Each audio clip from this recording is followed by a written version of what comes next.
Bonjour, c'est Claire-Lise.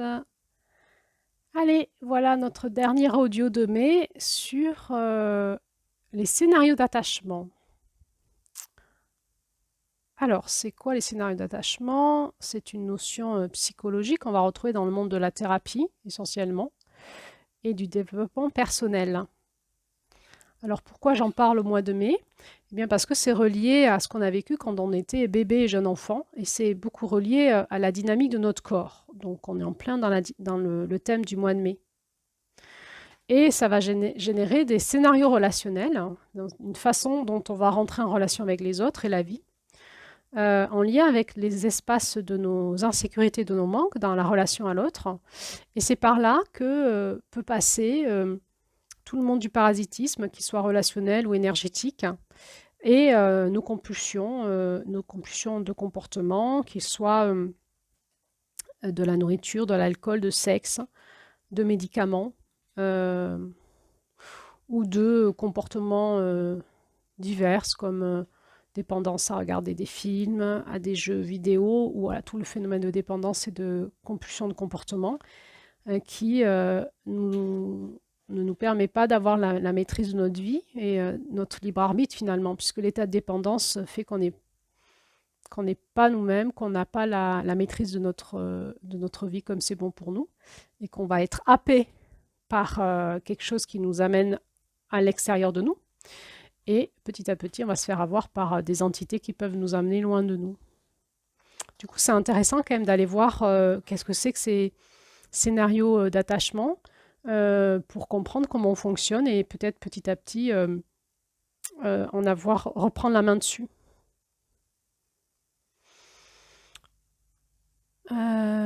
Donc, qu'est-ce que c'est qu'un scénario d'attachement? Ce sont des travaux d'un chercheur psychiatre dans les années 1850-1860 qui a découvert que selon la qualité des relations vécues avec nos parents, nous avons développé pendant l'enfance une certaine façon d'être en relation aux autres, en fait, avec soi et avec soi-même. Et c'est en lien avec notre monde émotionnel.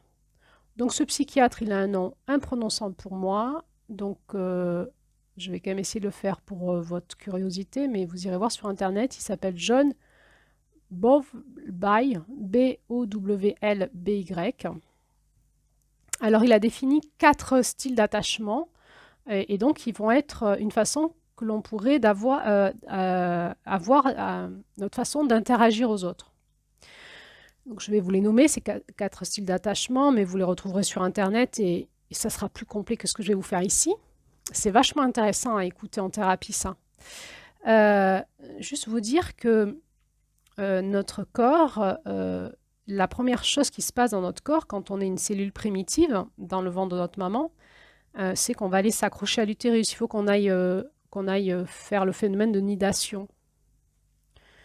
Donc déjà, notre corps, la première chose qu'il va vivre, c'est l'instinct du parasitisme. On a parlé dans les autres audios du parasitisme, mais c'est naturel, c'est naturel pour notre corps de parasiter notre maman. On va prendre son énergie, on va se développer en elle, et sans elle, on meurt. Et elle va nous accueillir en principe avec bienveillance parce qu'elle en a envie, mais peut-être pas, dans son être, et elle va nous donner son énergie pour qu'on puisse se développer. Donc, qu'est-ce qui se passe dans l'instinct naturel du corps? C'est de s'accrocher à l'autre pour vivre.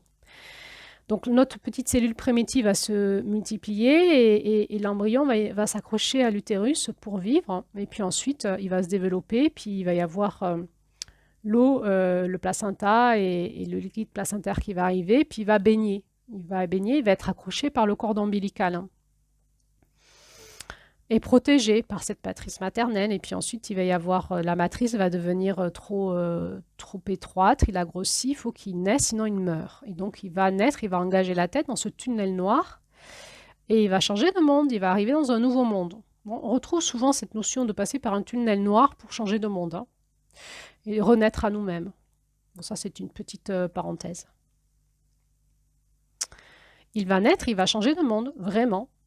C'est-à-dire que d'un état où il ne voyait rien, il entendait de manière très très étouffé. Enfin voilà, il était dans un monde d'eau, dans une maman et dans une femme. Il rentre dans un monde où il y a énormément de stimuli de partout. Il va devoir manger, respirer pour vivre. Il est plus nourri par le cordon ombilical. Et là, il est dans le vide, hein. Il est dans le vide. C'est waouh, le monde de l'infini. Il y a énormément de personnes, de stimulation. Il y a du vide, il n'est pas contenu. Du coup, son petit corps va s'accrocher, hein. Les bébés nous griffent, ils nous tirent les cheveux, ils nous griffent en prenant notre joue quand on les prend contre nous. Si on met notre petit doigt dans leur petite main et hop, ça se ferme, c'est instinctif, c'est le corps qui s'accroche, hein. L'enfant, il a une angoisse dès l'arrivée à la naissance et qu'on le lâche, hein. Il a besoin qu'on l'accroche, qu'on le tienne et qu'il s'accroche. Il a besoin qu'on le lange, qu'on le contienne fort, hein, et ça le rassure. Donc, dans notre corps, il y a cet instinct vraiment primitif, reptilien, inné, qui est je m'accroche à toi, tiens-moi fort pour que je ne sois pas angoissée et que je puisse vivre, hein. Si tu me lâches, je meurs. Le bébé, si on ne s'occupe pas de lui, il meurt, hein. Il est totalement dépendant, totalement, hein, de tout, hein. C'est terrible l'état de dépendance dans lequel un enfant. Je veux dire, c'est terrible quand on prend conscience de ce qu'on peut en faire de nos bébés. Il est dans une extrême vulnérabilité, en réalité physique et émotionnelle. Très ouvert, hein, il perçoit beaucoup de choses émotionnellement et dans un monde qui n'a pas conscience de ce qu'il est en train de vivre. Donc on va parler des figures d'attachement. C'est quoi une figure d'attachement? C'est la personne référence qui a été là pour nous accueillir à la naissance. Donc, ça peut être notre maman. Si notre maman, par exemple, c'était une césarienne, ben, ça peut être notre papa, parce que notre maman était sous anesthésiant dans la salle de réveil. Si on a atterri dans une couveuse, eh bien, ça va être les infirmières.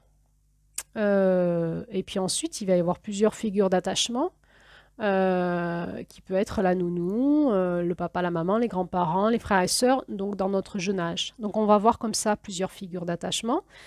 Et l'attachement, c'est quoi? C'est la façon dont on nous a contenus, sécurisés par notre petit corps physique et dans nos angoisses cellulaires et archaïques.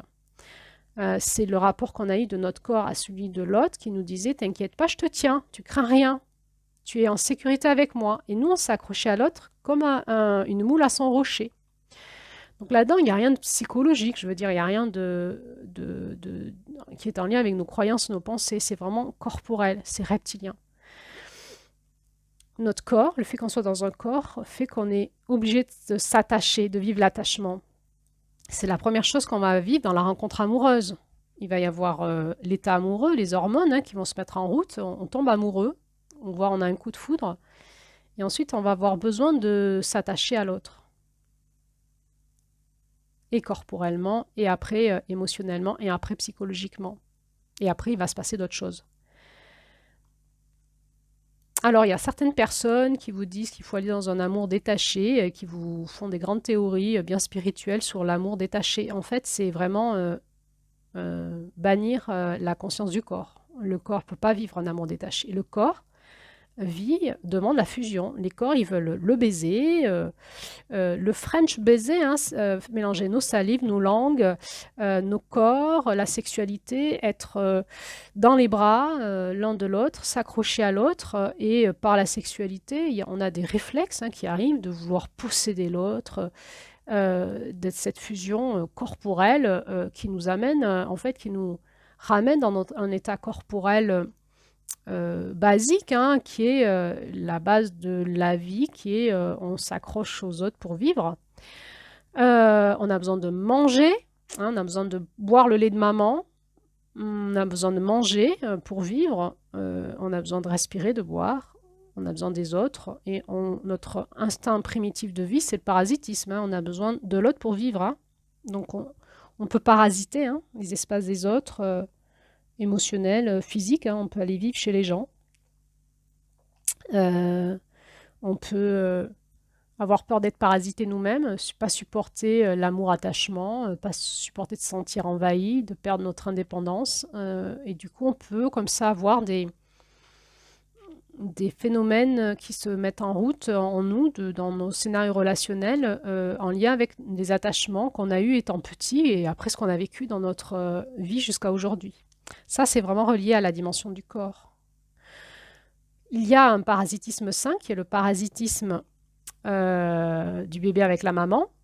Énergétiquement, on va le retrouver jusqu'à l'âge de 3 ans. La maman est parasitée par les énergies de ses enfants jusqu'à l'âge de 3 ans. Si tout se passe bien, il y a un détachement fusionnel après 3 ans.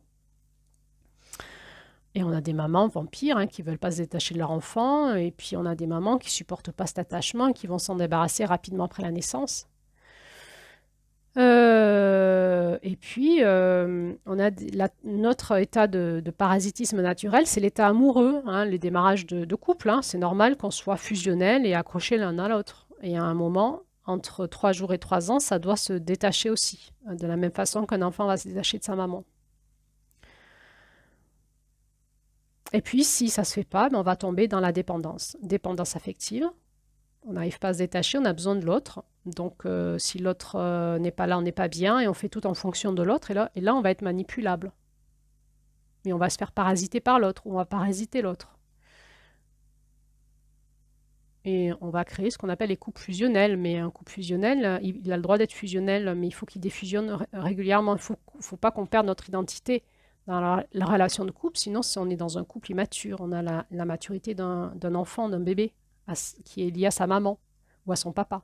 Donc on a besoin soit d'une maman dans notre couple ou soit d'un papa dans notre couple. C'est plus un couple où on peut s'épanouir. Et puis on peut être dépendant affectif à des amis. Il faut toujours des amis pour qu'on se sente en vie, en sécurité. Et puis à une amie ou un ami particulier. Et puis si on n'a pas ce qui nous convient, on peut être dépendant à une boisson, à une drogue, à la cigarette, qui est vraiment le réflexe de succion de l'enfant. Et puis c'est par là que va passer les entités qui nous dominent. Là, on perd tout à fait le contrôle de nous-mêmes. On peut être dépendant à des cachets pour dormir, on peut être dépendant au chocolat, on peut être dépendant... il y a plus ou moins un niveau de dépendance, c'est pas grave d'être dépendant. C'est fait partie de notre condition humaine, d'être attaché, d'avoir besoin de l'autre pour s'attacher, mais il faut qu'on travaille en nous, attachement, détachement, permanence, et c'est ok d'être dans des états de dépendance des fois et d'entraide, parfois quand on est vraiment mal et qu'on a besoin de l'autre. Mais on va observer comment on rentre dans nos scénarios relationnels, on en parlera des scénarios relationnels en juin, et ça va démarrer par notre façon de nous attacher et de nous détacher. Ce qui va nous permettre de nous détacher, c'est si on a un attachement sécure, c'est-à-dire si chaque fois qu'on se détache, on sait que l'autre il part pas et quand on revient, il est toujours là, même 2 ans après. Des fois, je ne sais pas si vous connaissez ce genre de relation d'amitié où vous restez amis sans trop être en lien et quand vous vous retrouvez, c'est comme si vous n'étiez jamais quittés. Ça, c'est un attachement sécure. Et ensuite, il y a différentes façons d'être attaché. Alors, l'attachement sécure, c'est si on a eu des parents ou des figures d'attachement, grands-parents, nounous, etc., qui étaient sécures. C'est-à-dire qu'on pouvait vivre notre vie d'indépendance et revenir vers eux, et c'était stable en fait. La sécurité, qu'on soit avec eux ou qu'on explore notre monde autour d'eux, c'était stable et on a été en sécurité pour s'attacher, se détacher. Ensuite, on a l'attachement évitant et craintif. Là, c'est quand l'attachement n'a pas été très agréable et du coup, on était mieux quand on s'est détaché, donc on n'aime pas trop s'attacher, donc on évite. Et ces gens-là, ils vous prônent l'amour détaché, évidemment. Mais ça, c'est juste de la névrose, c'est pas une réalité d'amour. L'amour, il est partout, en fait. Il est aussi dans l'attachement, bien sûr. C'est l'amour de notre corps.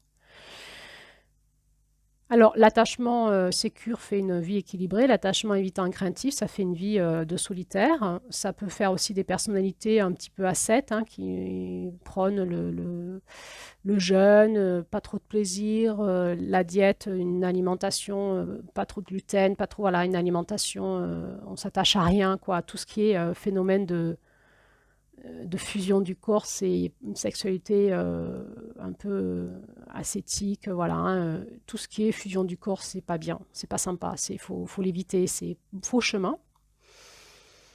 Il va y avoir l'inverse, l'attachement anxieux fusionnel. Là, on est dans la dépendance affective, on s'accroche, et ça va faire la dépendance dont je vous ai parlé, cigarette, alcool, drogue, dépendance affective. Et on est complètement phagocyté par les identités des autres. On a du mal à prendre son identité propre, puisque sans l'autre, j'existe pas. Et une quatrième niveau d'attachement, qu'on va appeler l'attachement désorganisé chaotique, là c'est un peu plus psychotique. C'est si on a eu des figures d'attachement qui étaient à la fois sécures, insécures et qui variaient en fonction des moments, des instants. Ça peut être dû aussi à des parents qui ont divorcé tôt, donc ce n'était pas les mêmes types de relations qu'on avait en attachement avec l'un l'autre, ou avec des nounous un peu spéciales, ou voilà. Et donc on s'est construit avec l'idée que l'attachement c'est à la fois super, on en a besoin, c'est hyper dangereux et ça nous rend complètement psychotiques puisqu'on est dans un attachement paradoxal et du coup l'idée même de l'attachement nous fait péter un câble en fait parce qu'on sait pas, on en a besoin en même temps on ne le supporte pas. Et là, on est vraiment dans les souffrances un peu des borderline, hein, les personnalités borderline. Euh, vous savez, on parle des personnalités abandonniques qui, en fait, et des borderline hein, qui rentrent en relation avec vous de manière charmante, charmeuse et très émotionnelle et très sympathique, fusionnelle. Et dès qu'elles sentent que vous vous attachez à eux, elles vous abandonnent, en fait, elles partent. Voilà, ça peut faire ce genre de choses-là, mais pas que. Il y a tout un tas de déclinaisons possibles. Alors, bah, c'est l'énergie de mai, ça aussi, hein. Euh, c'est très douloureux en termes de confrontation et d'aller voir, de prise de conscience, parce qu'on est vraiment dans notre cerveau reptilien et dans notre système nerveux archaïque, très peu contrôlable par la pensée. C'est pas parce que vous dites j'arrête de fumer demain que vous arrêtez de fumer. C'est pas parce que vous dites j'arrête la dépendance affective que ça s'arrête. Voilà, donc c'est très peu contrôlable par la pensée. On va rentrer dans les angoisses du bébé, les angoisses du corps. Il va falloir être courageux pour aller se traiter, s'aider, se faire aider, les dépasser. Et pour changer nos scénarios de vie, pour rentrer dans l'objectif, c'est de retrouver en nous une réinformation d'attachement sécure dans notre corps pour qu'on puisse s'attacher, se détacher de manière sécure en fonction de ce qui nous convient et de notre intelligence relationnelle, pour qu'on soit libre de rentrer dans une relation fusionnelle ou défusionnelle en fonction des énergies qui sont là, des flux et des reflux. Je ne veux pas dire qu'on quitte des relations et qu'on se mette à quelqu'un d'autre. Je veux dire qu'il y a des moments dans notre vie où on peut vivre plus de fusion avec nos proches ou notre amoureux ou nos enfants, et puis des moments où on est plus dans de l'indépendance et on a besoin de se retrouver nous-mêmes, en fait. Et ça, c'est sain, sans pour autant quitter sa compagne, son compagnon, ou ne plus être ami avec nos amis. On peut être amis, moins se voir, et se voir de nouveau beaucoup, et moins se voir, et ça, c'est naturel et sécure. Là où c'est pas naturel, c'est si on voit moins nos amis se vexent et ils se sentent abandonnés et ils nous font la gueule. Alors là, ben, on est dans des problèmes d'attachement et ça va poser des problèmes relationnels et tous les problèmes de relations toxiques. On en parlera en juin. Voilà, je crois que j'ai fait le tour de la question pour mai.